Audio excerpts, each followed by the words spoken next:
Bonjour, j'ai 80 ans. Si je commence ainsi, c'est parce que je n'ai plus rien à prouver. À mon âge, on ne cherche pas à convaincre, ni à émouvoir à tout prix.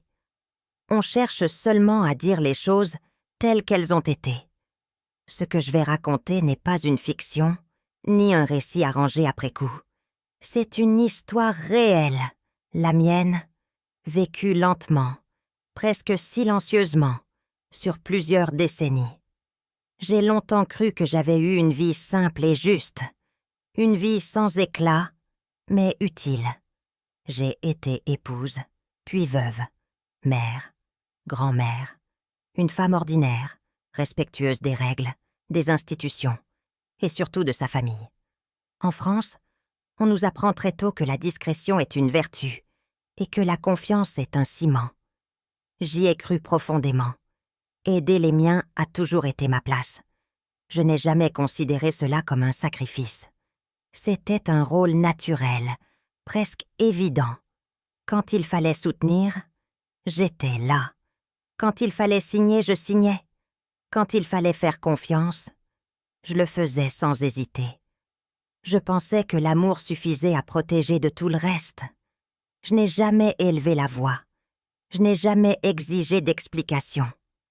Les papiers passaient devant moi comme des détails nécessaires, des étapes administratives sans importance. Tout semblait encadré, régulier, sérieux. Les signatures s'accumulaient, mais je ne les percevais pas comme des décisions. Elles faisaient simplement partie du fonctionnement normal des choses, comme payer une facture ou remplir un formulaire. Avec le recul, je comprends que c'est précisément là que tout a commencé. Non pas dans un conflit, ni dans une trahison visible, mais dans cette confiance tranquille que je croyais saine. Je pensais agir pour le bien commun, pour protéger l'équilibre familial, pour éviter les complications. Je croyais que ma vigilance n'était plus nécessaire, que d'autres savaient mieux que moi. Je ne me suis pas méfiée, parce que rien ne semblait menaçant. Il n'y avait ni cris, ni disputes, ni gestes brutaux.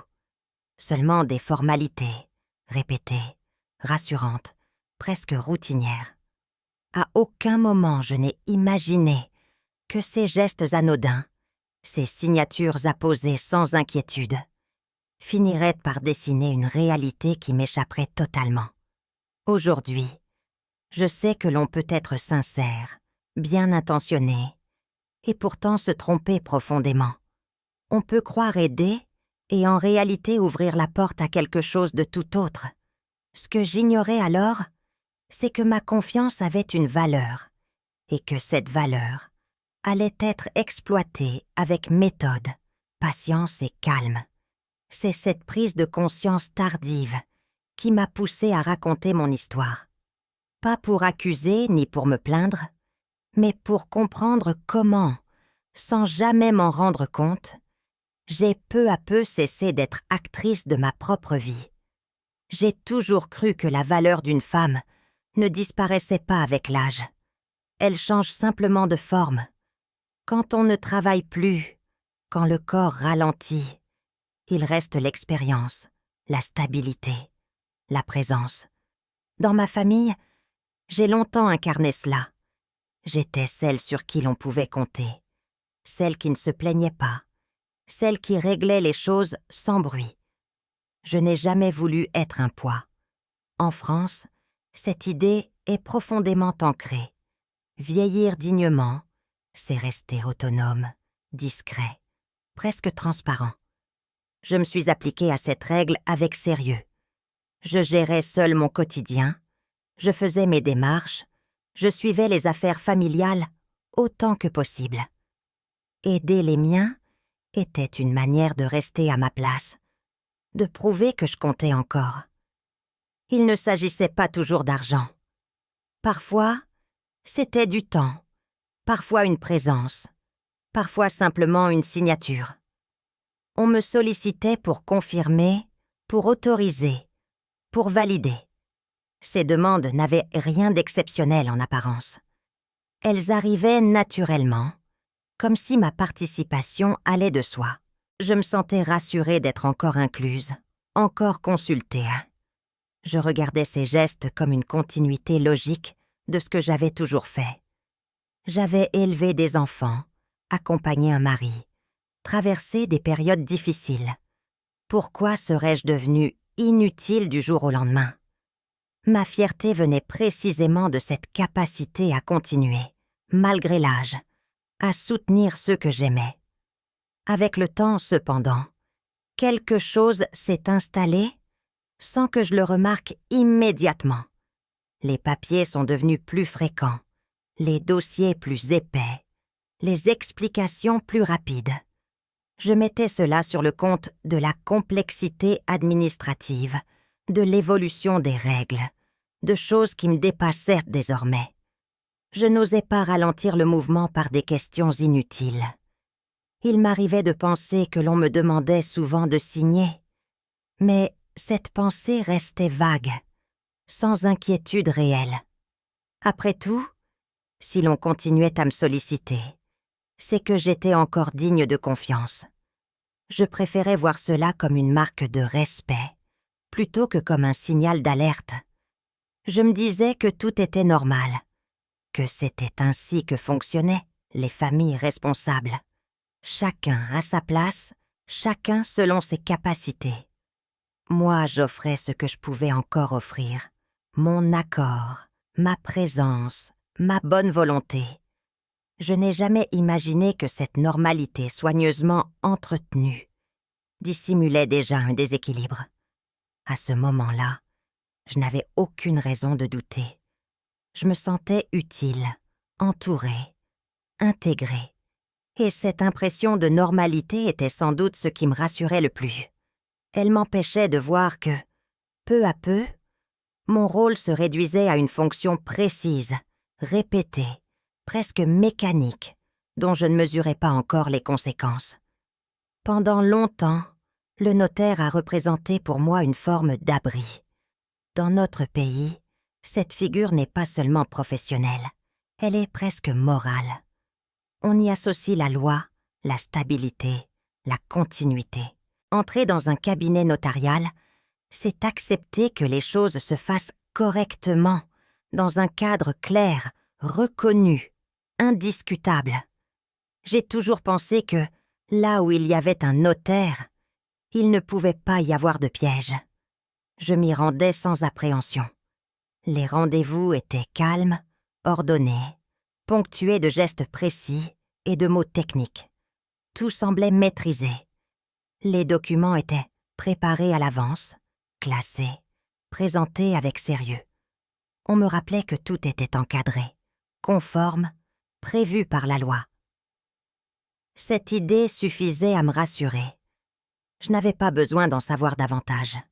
Je faisais confiance à l'institution autant qu'aux personnes qui m'y accompagnaient. Cette confiance était presque automatique. Elle faisait partie de mon éducation, de ma manière de voir le monde. La loi était censée protéger, le notaire garantir, la procédure sécurisée. Je n'imaginais pas qu'il puisse exister un espace entre la légalité et l'intérêt réel de la personne qui signe. Je lisais rarement en détail. Les pages étaient nombreuses, les formulations complexes, parfois répétitives. Je pensais qu'il était inutile de m'attarder sur des termes qui avaient déjà été vérifiés. On me présentait les documents comme une simple étape, jamais comme une décision engageante. Je signais avec la conviction tranquille de faire ce qu'il fallait, au bon endroit, au bon moment. À mes yeux, la présence du notaire effaçait toute inquiétude possible. Elle rendait les choses propres, définitives, irréversibles au sens rassurant du terme. Tout ce qui se déroulait dans ce cadre me semblait nécessairement juste. Je n'ai jamais envisagé que l'on puisse utiliser cette même rigueur pour construire quelque chose qui ne me serait pas favorable. Avec le recul, je comprends à quel point cette confiance était solide, presque aveugle. Elle m'empêchait de poser des questions simples, de demander du temps, de relire. Je me disais que ce serait inutile, voire déplacé. Après tout, si tout était légal, pourquoi douter? À ce stade de mon histoire, je me sentais protégée. Les murs épais, les dossiers alignés, les signatures officielles formaient une sorte de garantie invisible. Je croyais être dans l'endroit le plus sûr qui soit. Je ne savais pas encore que cette sécurité apparente allait devenir l'un des piliers de ce qui, plus tard, se retournerait contre moi. La maison a toujours été, pour moi, bien plus qu'un bien immobilier. Elle représentait la continuité, la stabilité, le point fixe autour duquel la famille se rassemblait. C'était l'endroit des souvenirs, des repas, des habitudes. J'y voyais la preuve matérielle de ce que nous avions construit ensemble, lentement, sans excès, mais avec constance. Je pensais que cette maison nous appartenait à tous, d'une certaine manière, et surtout qu'elle me reliait encore pleinement à ma famille. J'y ai investi de l'argent, sans jamais le compter précisément. Une aide ici, des travaux là, une réparation urgente, une taxe imprévue. J'y ai surtout investi du temps, de l'attention, une forme de vigilance silencieuse. Je suivais ce qui s'y faisait. Je m'en inquiétais quand il le fallait. Je considérais naturel de participer à sa préservation. À aucun moment je n'ai pensé que cet engagement pourrait un jour se retourner contre moi. Pendant longtemps, la question de la propriété ne s'est même pas posée dans mon esprit. Je pensais être chez moi, au sens le plus simple du terme. Les mots juridiques restaient en arrière-plan, flous, presque abstraits. Je savais vaguement qu'il existait des montages, des statuts, des règles particulières, mais je n'en ressentais pas la nécessité. Pour moi, une maison de famille était avant tout une évidence affective. Les premiers doutes sont apparus de manière diffuse. Une mention administrative que je ne comprenais pas complètement. Un document évoquant un partage différent de ce que j'imaginais. J'ai commencé à entendre des termes comme usufruit ou nue propriété, sans réellement les relier à ma situation. On m'expliquait que tout était organisé, que chacun avait sa part, que rien n'était menacé. Je n'ai pas cherché à approfondir. Puis est apparue la structure juridique qui encadrait tout cela, une société civile immobilière présentée comme une solution pratique, moderne, avantageuse. Là encore, je n'y ai vu qu'un outil. Je pensais que ces montages servaient à simplifier, à protéger, à anticiper. Je ne réalisais pas encore qu'ils pouvaient aussi créer une distance entre la personne et le bien, une séparation presque invisible, mais très réelle. Progressivement, une sensation étrange s'est installée. J'étais toujours liée à cette maison, mais d'une manière différente. Je participais, je contribuais, mais je ne décidais plus vraiment. Je sentais que quelque chose m'échappait, sans pouvoir dire quoi exactement. Ce n'était pas une perte brutale, plutôt un glissement discret, presque imperceptible. C'est à ce moment-là que j'ai compris que la propriété pouvait être une illusion, que l'on pouvait vivre dans un lieu, l'entretenir, y investir une partie de sa vie, sans en maîtriser les contours juridiques. Les mots prenaient alors une autre dimension. Usufruit signifiait usage sans contrôle. Nue propriété signifiait possession sans présence. Et la structure qui encadrait le tout ne laissait aucune place à l'affect. Ce fut la première fois que j'ai ressenti un véritable froid. Non pas un choc, mais une prise de conscience lente, désagréable. La maison que je croyais être un socle devenait un objet, découpé, réparti, administré.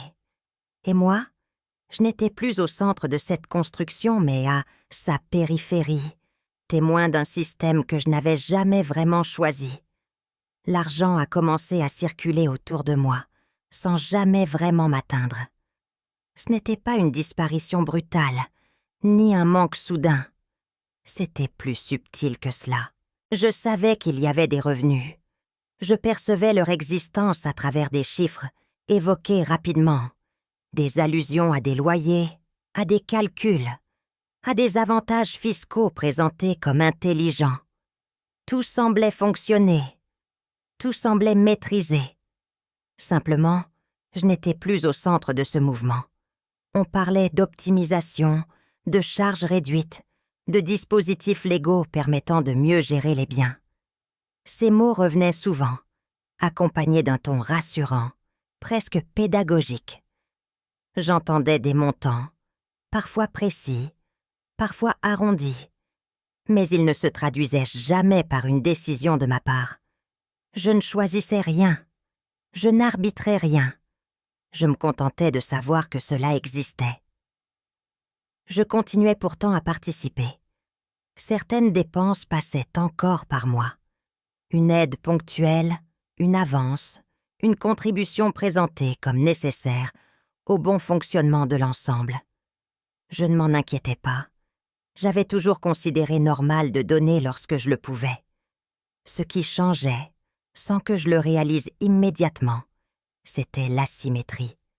L'argent allait dans un sens, l'information dans l'autre, et moi je restais entre les deux, sans prise réelle. Peu à peu, j'ai compris que ces revenus ne m'appartenaient plus vraiment, même s'ils provenaient de biens que j'avais longtemps considérés comme miens. Ils existaient sur le papier, dans des tableaux, dans des déclarations, mais ils ne faisaient plus partie de mon quotidien. Je n'en décidais ni l'usage ni la destination. On me faisait comprendre que cette organisation était préférable, plus simple, plus efficace, que tout était mieux ainsi. Cette idée s'est installée sans résistance. J'ai accepté qu'il valait mieux ne pas intervenir, que je n'avais plus l'énergie pour cela, que d'autres s'en chargeaient avec plus de compétences. Je me suis dit que mon rôle n'était plus de gérer, mais de laisser faire. Cette pensée me soulageait presque, et elle me dispensait de responsabilité, tout en me laissant croire que rien ne m'était retiré. Ce n'est qu'avec le temps que j'ai mesuré ce glissement. L'argent continuait de passer, mais sans moi.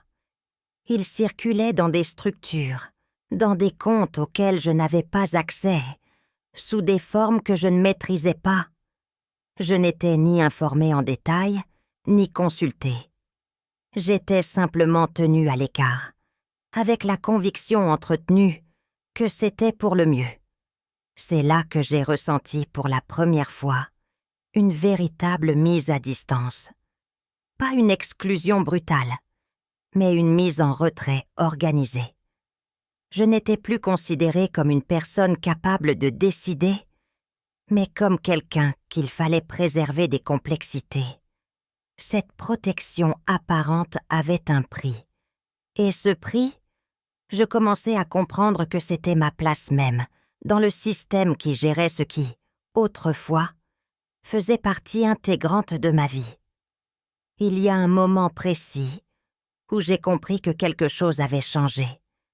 Ce n'était pas lié à un document, ni à une somme d'argent, ni même à une décision officielle. C'était plus insidieux.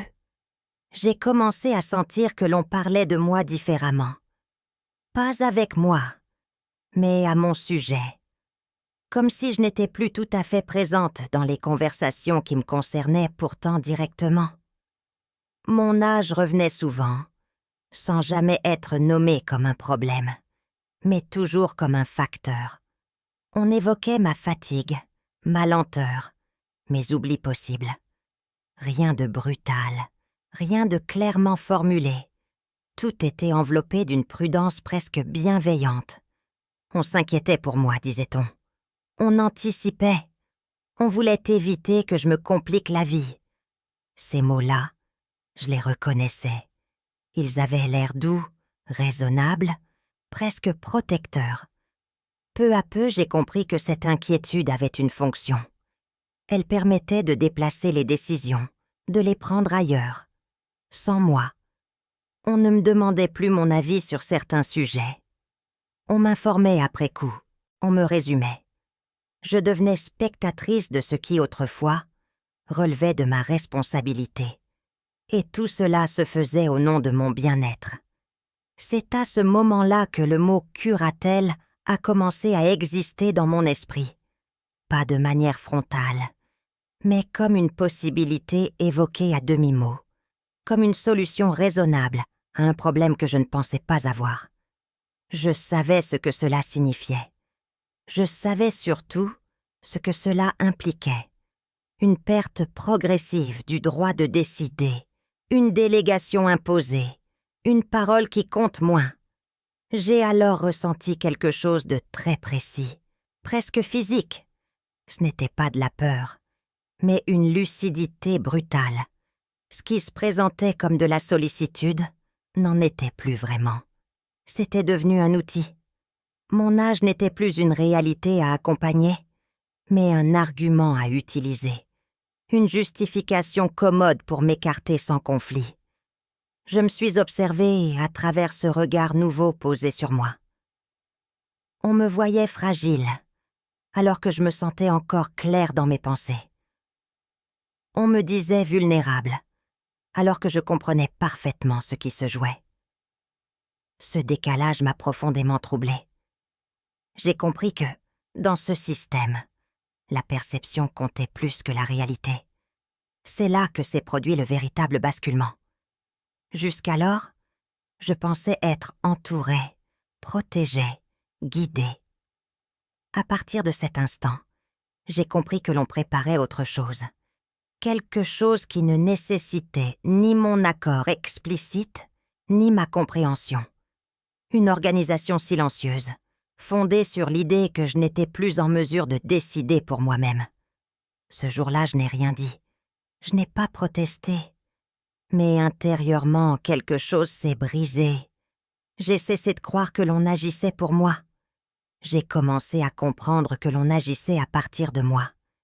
Et cette différence, aussi subtile soit-elle, a marqué le début d'un autre regard sur ma propre vie.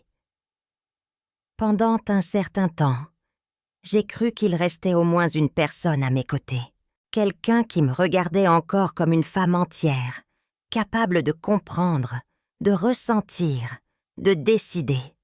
Cette présence me rassurait. Elle donnait un sens à ce que je vivais. Je pensais que, malgré les changements, je n'étais pas complètement seule dans ce qui m'arrivait. Je m'appuyais sur cette relation sans m'en rendre compte. Pas de manière excessive, mais avec cette confiance discrète que l'on accorde à ceux que l'on croit sincères. Je me disais que tout le monde ne pouvait pas être indifférent, que quelqu'un devait bien percevoir ce que je ressentais. Cette idée m'a tenue debout plus longtemps que je ne l'aurais cru. Ce n'est que plus tard que les fissures sont apparues. D'abord des détails insignifiants, presque imperceptibles. Des silences trop longs, des informations incomplètes, une manière d'éviter certains sujets, de détourner doucement les questions.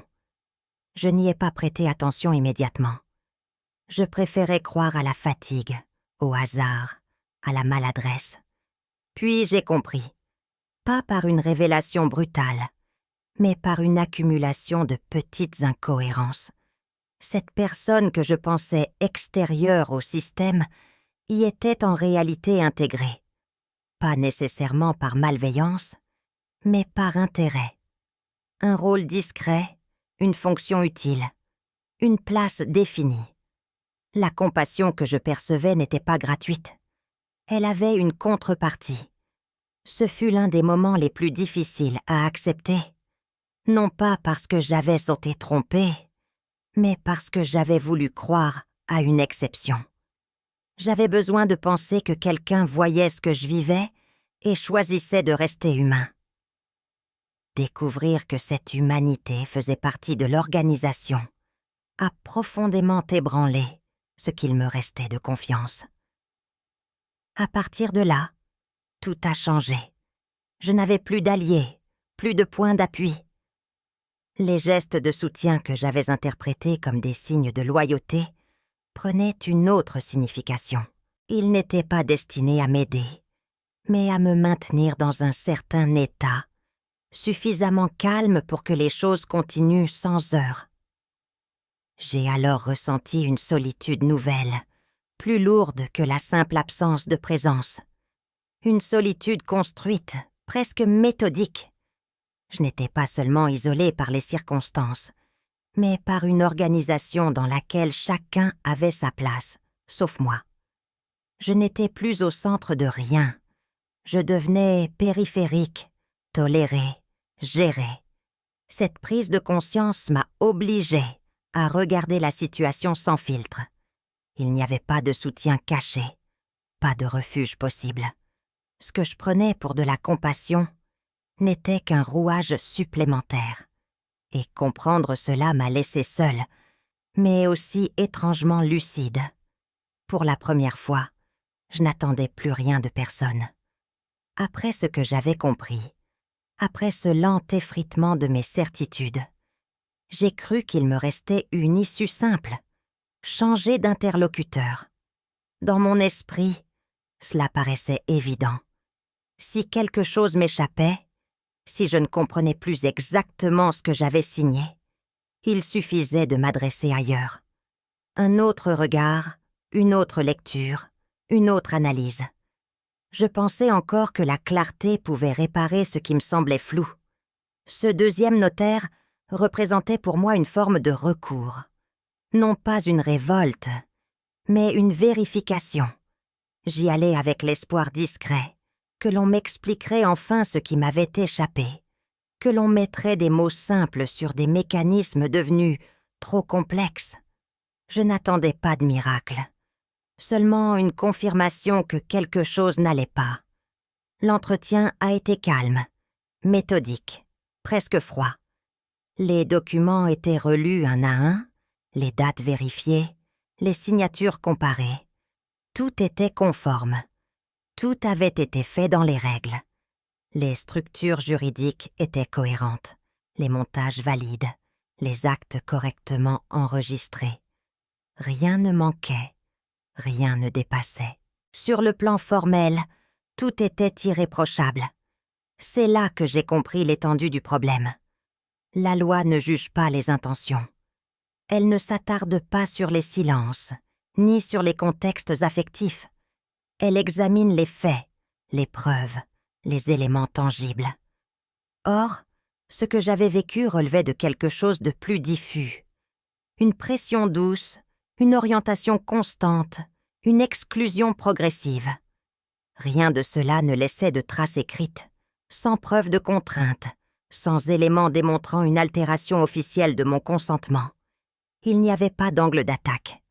Les actes restaient valables, les décisions irréversibles.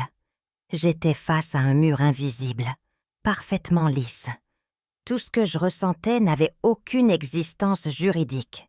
En sortant de là, je me suis sentie vidée.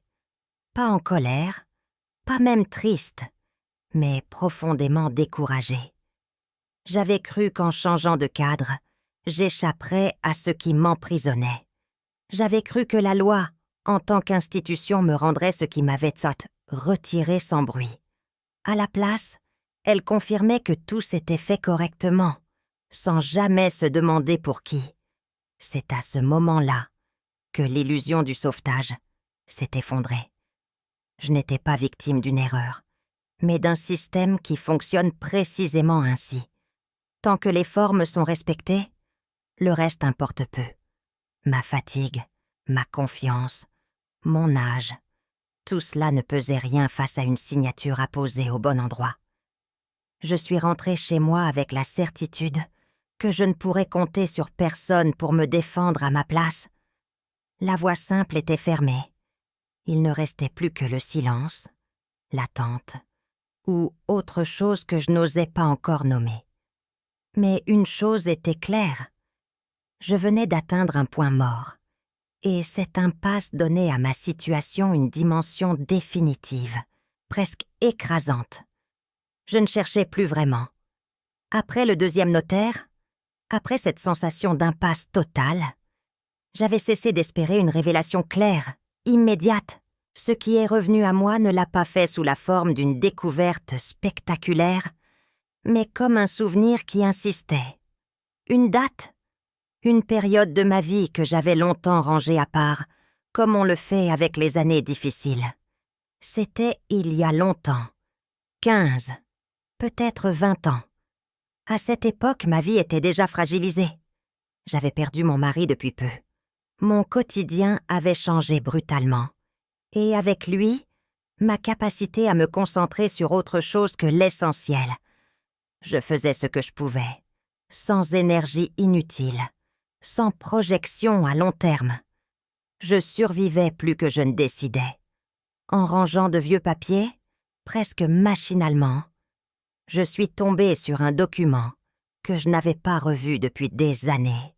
Il était jauni, daté, soigneusement classé. Ma signature y figurait, nette, incontestable.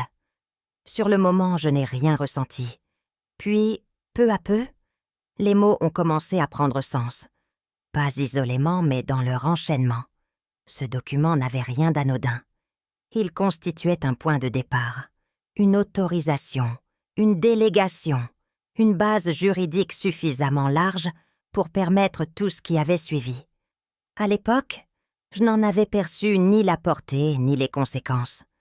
Je me souvenais vaguement de l'avoir signé sans résistance, dans un contexte où je faisais confiance, où je n'avais ni la force ni le désir de tout examiner en détail. En le relisant avec le regard que j'avais désormais, tout s'éclairait. Les montages ultérieurs, les décisions prises sans moi, la cohérence apparente de l'ensemble.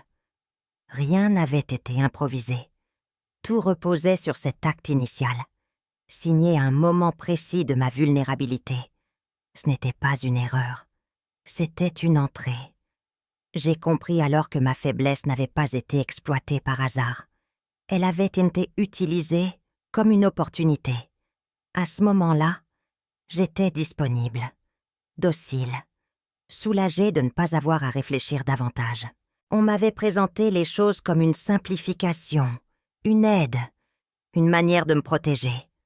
En réalité, on avait ouvert une porte qui ne s'était jamais refermée. Ce document ancien reliait tout. Il expliquait pourquoi, des années plus tard, les mécanismes s'enchaînaient avec une telle facilité. Pourquoi chaque signature semblait aller de soi? Pourquoi il était désormais si difficile de revenir en arrière? Ce que je croyais être une succession de décisions indépendantes n'était qu'un prolongement logique de ce premier geste. Ce jour-là, j'ai ressenti une forme de vertige. Non pas à cause de ce que j'avais perdu, mais à cause du temps. Tout avait commencé bien avant que je commence à douter, bien avant que je me sente mise à l'écart. La véritable dépossession ne datait pas d'hier. Elle avait pris racine dans une période où je n'étais pas en mesure de me défendre, ni même de comprendre ce que l'on attendait réellement de moi. En refermant ce dossier, j'ai su que je ne pourrais plus prétendre ignorer l'origine de ce qui m'arrivait. Ce n'était plus seulement une affaire de présent, mais une histoire longue, patiemment construite, dont le premier acte portait déjà ma signature. Après la découverte de ce document ancien, quelque chose a changé dans ma manière de regarder le passé. Je ne cherchais plus seulement à comprendre ce qui m'était arrivé à moi, mais à replacer mon histoire dans une continuité plus large. Comme si, soudainement, je comprenais que je n'étais peut-être qu'un maillon et non une exception. C'est ainsi que le souvenir de ma mère est revenu, avec une netteté troublante. Elle aussi avait vieilli entourée, jamais seule, toujours prise en charge. On parlait pour elle, on décidait pour elle, avec des mots très proches de ceux que j'entendais désormais à mon sujet. À l'époque, je n'avais rien remis en question. J'avais cru à une organisation naturelle, à une solidarité familiale normale, presque rassurante. Je me souvenais de ses hésitations, de ses silences, de cette manière qu'elle avait de se retirer peu à peu des décisions importantes, sans jamais s'y opposer. On disait qu'elle n'aimait plus s'en occuper, que c'était trop compliqué pour elle, que c'était mieux ainsi. Ces phrases me semblaient alors pleines de bon sens. Aujourd'hui, elles résonnaient autrement. Il y avait aussi une tante, dont l'histoire avait toujours été racontée, à demi-mot. Une femme discrète, sans conflit visible, mais dont les affaires avaient à tort réglées dans son intérêt par d'autres. Là encore, les mêmes expressions revenaient. On parlait de protection, de simplification, d'anticipation. Rien de violent, rien de brutal. Juste une organisation progressive, apparemment raisonnable. Ce qui m'a frappé, en reliant ces souvenirs, ce n'était pas la cruauté mais la régularité. Les situations différaient, les personnes aussi, mais la logique restait la même. Identifier un moment de faiblesse, proposer une aide, installer une dépendance légère, presque confortable, puis structurer le tout juridiquement, de manière irréprochable. À la fin, il n'y avait plus de place pour un retour en arrière. J'ai compris alors que ce que je vivais n'était pas un accident, ni même une trahison isolée. C'était une méthode, un savoir-faire transmis, adapté, perfectionné, avec le temps. Une manière d'agir qui ne laissait aucune trace émotionnelle visible, mais des effets très concrets. On ne forçait pas, on guidait. On ne prenait pas, on organisait. Cette prise de conscience a élargi mon regard. Elle a donné une profondeur nouvelle à ma propre histoire. Je n'étais plus seulement une femme âgée dépassée par des mécanismes trop complexes. J'étais l'héritière involontaire d'un schéma ancien, répété, normalisé. Et ce schéma fonctionnait précisément parce qu'il se présentait comme naturel, presque moral. À ce moment-là, j'ai cessé de chercher des intentions personnelles. Il ne s'agissait plus de savoir qui m'avait voulu du mal. Ce qui comptait, c'était de comprendre comment une famille pouvait intégrer ce type de fonctionnement sans jamais le nommer. Comment des mots rassurants pouvaient masquer une dépossession lente, acceptée, presque invisible. Ce chapitre de mon histoire m'a appris une chose essentielle. Lorsque les mêmes formules reviennent, génération après génération, il ne s'agit plus d'un hasard, c'est une mécanique. Et reconnaître son existence, aussi douloureux que cela puisse être, était la première étape pour en mesurer l'ampleur. Après avoir compris que ce que je vivais s'inscrivait dans une mécanique ancienne, j'ai senti un changement subtil autour de moi. Le temps jusque-là étiré, presque confortable pour ceux qui agissaient, s'est brusquement contracté. Les démarches se sont accélérées. Les rappels sont devenus plus fréquents. L'atmosphère, sans jamais devenir ouvertement agressive, a perdu sa douceur apparente. Je percevais une urgence nouvelle, comme si quelque chose devait être réglé avant une date invisible. Les sujets revenaient avec insistance. On me sollicitait plus souvent, on m'expliquait moins. Les décisions semblaient déjà prises, et il ne manquait plus que mon assentiment final. Cette précipitation contrastait avec les années de lenteur soigneusement organisée. Elle m'a alertée, puis sont venus les signes plus nets. Des formulations lourdes, appuyées, qui ne laissaient plus vraiment de place au choix. Des rappels insistants à propos de mon âge, de ma santé, de la nécessité d'anticiper. Tout restait enveloppé de prudence, mais le fond avait changé. Ce n'était plus une proposition, c'était une direction imposée. Un courrier est arrivé, officiel dans sa forme, mais maladroit dans son contenu. Il évoquait des conséquences, des complications possibles, des scénarios présentés comme inévitables si les choses n'étaient pas réglées rapidement. Rien n'était explicitement menaçant, mais tout était orienté. Le message était clair. Il fallait agir, et vite. Pour mon bien, bien sûr. Un appel a suivi, dans le même esprit. Le ton se voulait calme, mais la pression était palpable. Les mots choisis, les silences, l'insistance sur certains points dessinaient une contrainte déguisée. Cette fois, je ne me suis pas contentée de ressentir. J'ai observé, j'ai noté, j'ai conservé. C'est à ce moment précis que l'équilibre a basculé. Ce qui avait toujours manqué jusque-là venait d'apparaître. Une trace. Quelque chose de concret, de daté, de formulé de manière suffisamment explicite pour révéler l'intention.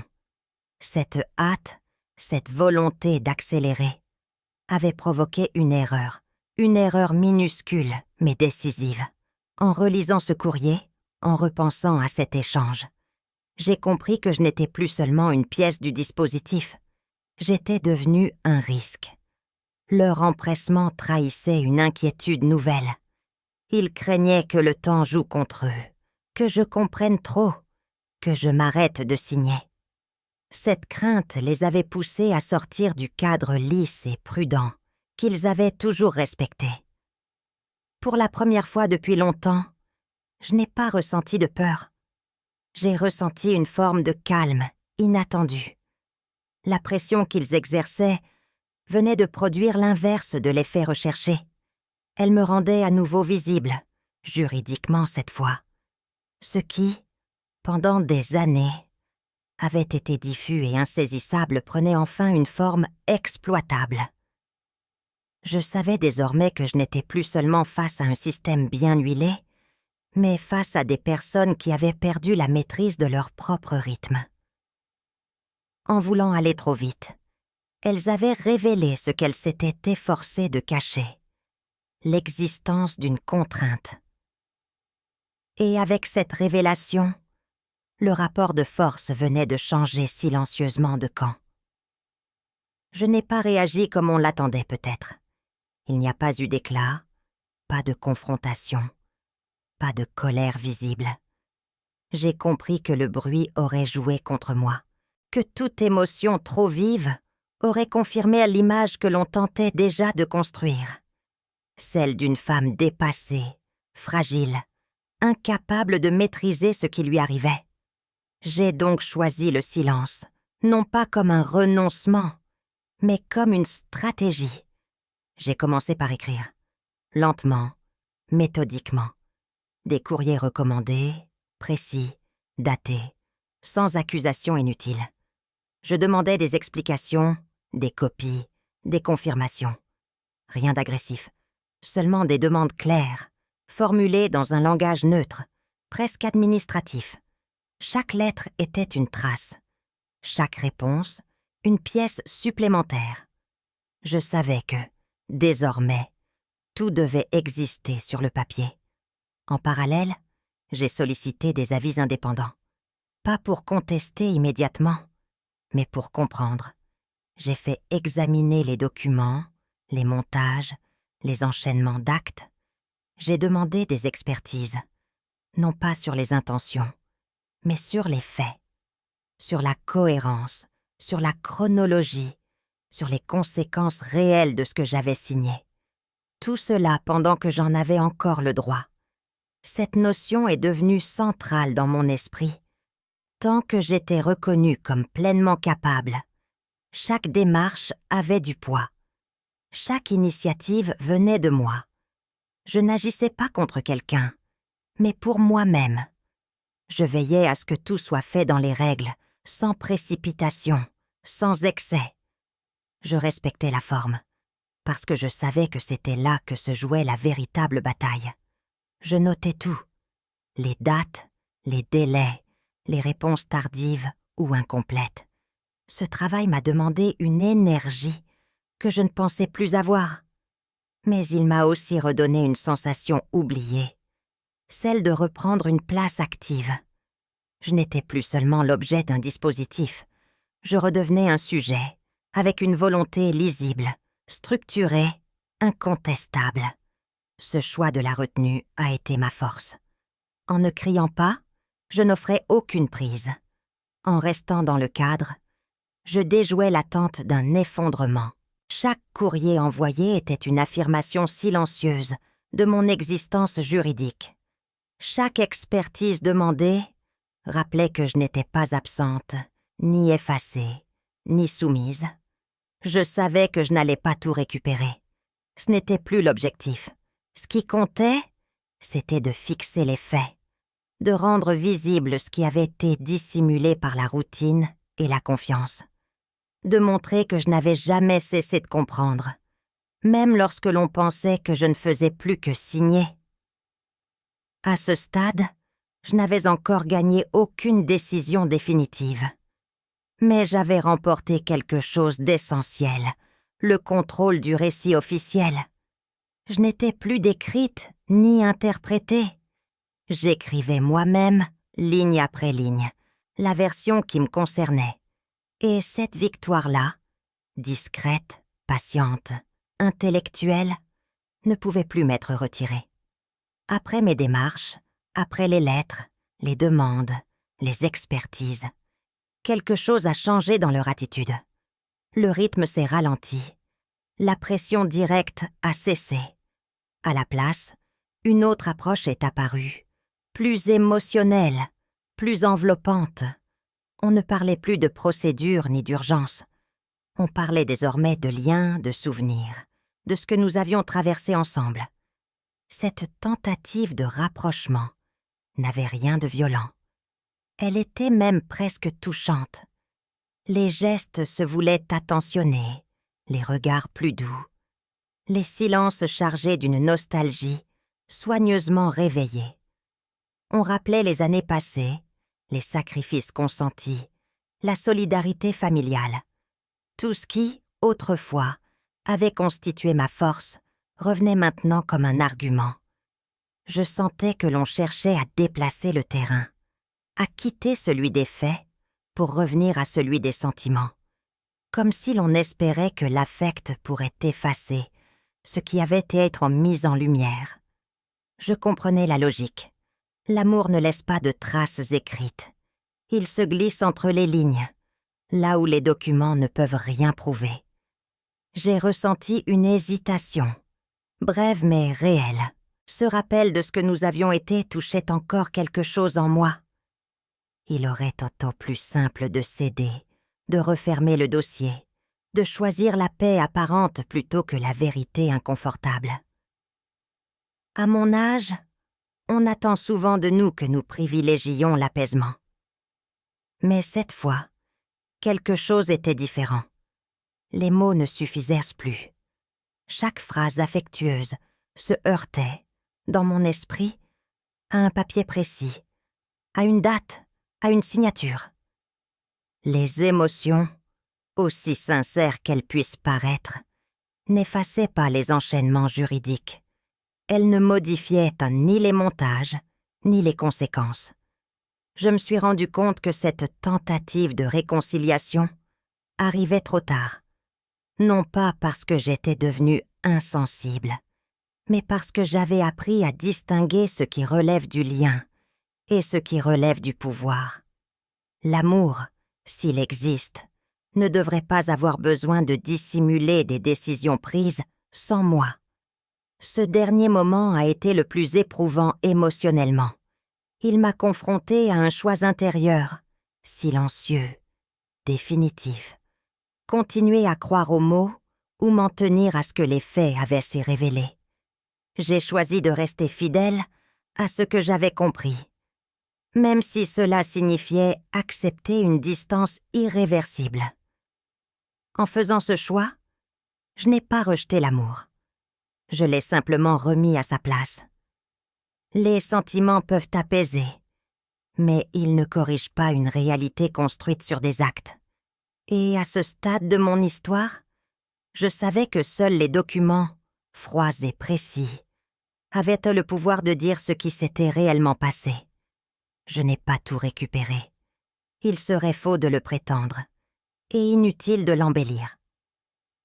Certaines décisions prises trop tôt, certains actes signés trop loin dans le passé, ont produit des effets irréversibles. Une partie de ce qui m'avait échappé ne pouvait plus revenir. Je l'ai accepté sans amertume excessive. À ce stade de ma vie, je savais que l'essentiel ne se mesurait plus uniquement en biens ou en chiffres. Ce qui comptait désormais, c'était ce qui m'était resté. Et ce qui m'était resté n'était pas visible de l'extérieur. J'avais conservé ma capacité à comprendre, à agir, à choisir. J'avais maintenu mon statut de personne pleinement reconnue, responsable de ses décisions. Ce droit-là, discret mais fondamental, je l'avais protégé jusqu'au bout. Je vis aujourd'hui plus simplement. Mon quotidien est plus silencieux, plus réduit peut-être. Mais il est à moi. Je ne signe plus rien sans lire. Je ne délègue plus sans comprendre. Je prends le temps, même lorsqu'on me dit qu'il n'y a plus d'urgence. Cette lenteur nouvelle n'est pas une faiblesse. Elle est devenue une forme de liberté. Ce que j'ai traversé m'a appris que l'on peut perdre beaucoup sans s'en rendre compte, à condition que cela se fasse doucement, légalement, avec des mots rassurants. Mais j'ai aussi appris que tant que l'on garde la faculté de dire oui ou non, tant que l'on peut poser une question, demander un délai, exiger une explication, on existe encore pleinement. Je ne cherche plus à réparer le passé. Je ne nourris plus de colère. J'ai cessé d'attendre des excuses ou des aveux. Ce que je voulais, au fond, n'était pas une revanche. C'était une limite, une frontière claire entre ce que j'accepte et ce que je refuse désormais. Cette frontière, je l'ai tracée moi-même. En racontant mon histoire, je n'ai pas voulu dénoncer des personnes, mais éclairer un mécanisme. Montrer comment la confiance peut devenir une faille, comment l'amour peut coexister avec des décisions qui nous excluent. Et surtout, rappeler que l'âge ne doit jamais être confondu avec l'effacement. À 80 ans, je ne recommence pas une vie. Je termine la mienne autrement, plus consciente, plus attentive, plus libre dans les choix qui me restent. Ce que j'ai vraiment sauvé, ce n'est pas un patrimoine, ni une image, ni une place dans une famille. C'est mon droit de décider pour moi-même. À 80 ans, j'ai compris que tant qu'on peut décider, on n'est jamais complètement perdu.